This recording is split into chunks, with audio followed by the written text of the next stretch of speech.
Welcome to my YouTube channel Let's Study Knowledge. মই আশা কৰো সকলোৱে ভালে আছা। মই আজি টেন্সৰ 4 নম্বৰ ক্লাছ আলোচনা কৰিম প্ৰেজেন্ট পাৰফেক্ট কন্টিনিউয়াস টেন্সৰ বিষয়ে। মই ইয়াৰ আগতে আৰু বাকি তিনিটা টেন্সৰ বিষয়ে ভিডিও আপলোড কৰিছো। তোমালোকে যদি চোৱা নাই তেন্তে ডেসক্ৰিপচনত লিংক দিয়া আছে, চাই লবা। বলা এবাৰ আৰম্ভ কৰো। প্ৰেজেন্ট পাৰফেক্ট কন্টিনিউয়াস টেন্স অতীত কালত কোনো এটা কাৰ্য আৰম্ভ হৈ বৰ্তমানৰ বহু সময়লৈকে চলি থকা বা কৰি থকা বুজাবলৈ প্ৰেজেন্ট পাৰফেক্ট কন্টিনিউয়াস টেন্স ব্যৱহাৰ কৰা হয়। এই টেন্সৰ ষ্ট্ৰাকচাৰটো চাই লোৱা। সাবজেক্ট প্লাস হ্যাভ বা has plus been plus verb on plus ing plus object plus extension.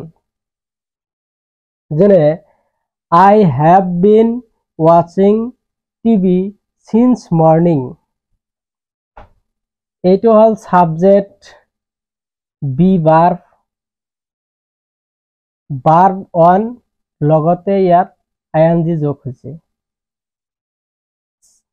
এইটো object.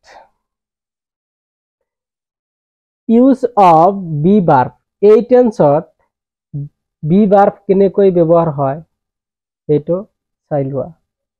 I have, we have, you have, ইটৰ লগত হ্যাজ হয়, it has, he has, she has, they have, আৰু যদি কোনো নাম হয় তেন্তে নামৰ লগত হ্যাজ হয়, আৰু যদি নামটো প্লুৰেল হয় তেন্তে তাৰ লগত হ্যাভ হ'ব। It has been raining since morning. The man has watering in the garden since morning. মানুহজনে পুৱাৰ পৰা বাগিচাত পানী দি আছে। কামটো আৰম্ভ হৈছে আগতেই, এতিয়ালৈকে এই কামৰ কাৰ্যটো চলি আছে। He has been living in Guwahati since 2022. মানুহজনে গুৱাহাটীত বসবাস কৰি আছে 2022 পৰা, এতিয়ালৈকে আছেই। He has been reading for 2 hours. মানুহজনে পঢ়ি আছে 2 ঘণ্টা ধৰি পঢ়ি আছে। I have been writing a letter for 3 hours. Present perfect continuous tenseৰ কিছুমান ফ্যাক্ট আছে।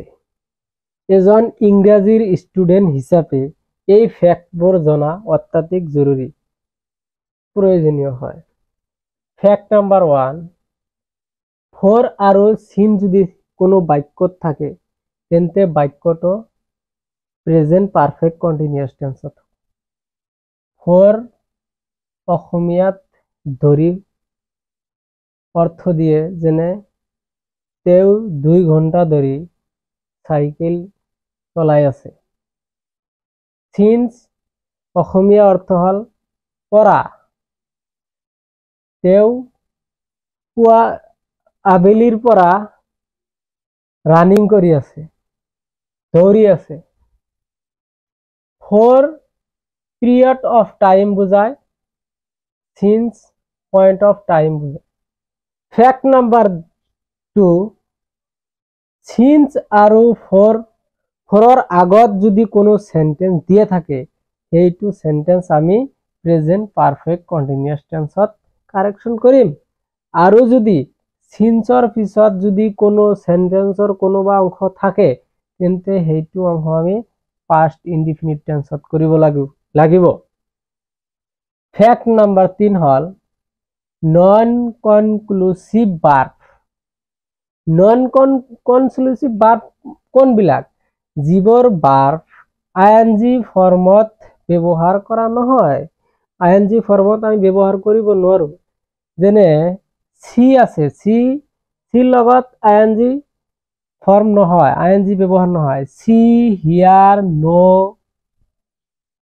ৰিকগনাইজ, ইন্ট্ৰডিউচ, ফিল, স্মেল, লাভ, hate, resemble, want, remembers, forget, belong, believed আদি ভার্ব যদি থাকে তেন্তে এই ভাৰ্ববোৰৰ লগত আইএনজি ফৰ্ম নহয়, আইএনজি ব্যৱহাৰ নহয়। যদি এইবোৰ বাক্যত এইবোৰ ভাৰ্ব যদি কোনো সেন্টেন্সত থাকে, সেইটো সেন্টেন্স যদি প্ৰেজেন্ট পাৰফেক্ট কন্টিনিউয়াস টেন্স কৰিবলৈ দিয়া হৈছে তেন্তে সেইটো প্ৰেজেন্ট পাৰফেক্ট কন্টিনিউয়াস টেন্সত ব্যৱহাৰ নহয়, এইটো প্ৰেজেন্ট পাৰফেক্ট টেন্সত ব্যৱহাৰ কৰিব লাগিব। প্ৰেজেন্ট পাৰফেক্ট কন্টিনিউয়াস টেন্সৰ হলনি প্ৰেজেন্ট পাৰফেক্ট টেন্সত ব্যৱহাৰ কৰিব লাগিব। যেনে I have known you for 5 years, কিন্তু যদি আমি I have been knowing you for 5 years এইটো যদি এইটো ফর্মত যদি লিখো তেন্তে এইটো ভুল হ'ব, এইটো শুদ্ধ নহয়। ফ্যাক্ট নাম্বার 4, যদি সেন্টেন্সটো নেগেটিভ হয় তেন্তে প্রেজেন্ট পারফেক্ট কন্টিনিউয়াস টেন্সৰ হলনি টেন্সটো প্ৰেজেন্ট পাৰফেক্ট টেন্সত লিখিব লাগিব। যেনে ইয়াত দুটামান সেন্টেন্সৰ উদাহৰণ দিছো মই। He has not gone to school for 3 days. I have not seen you since left the place. এইবোৰ ফ্যাক্ট, এইবোৰ নীতি নিয়মবোৰ মনত ৰখাটো সকলোৰে বাবে অপৰিহাৰ্য, বাধ্যতামূলক হয়। যদি টেন্সৰ এইটো টেন্সত যদি কোনো বাক্য কাৰেকশন কৰিবলৈ যোৱা, এইটো টেন্সত যদি কোনো সেন্টেন্স আমি বুজিবলৈ চাও তেন্তে এইবোৰ মনত ৰখাটো আমাৰ অত্যাধিক প্ৰয়োজন।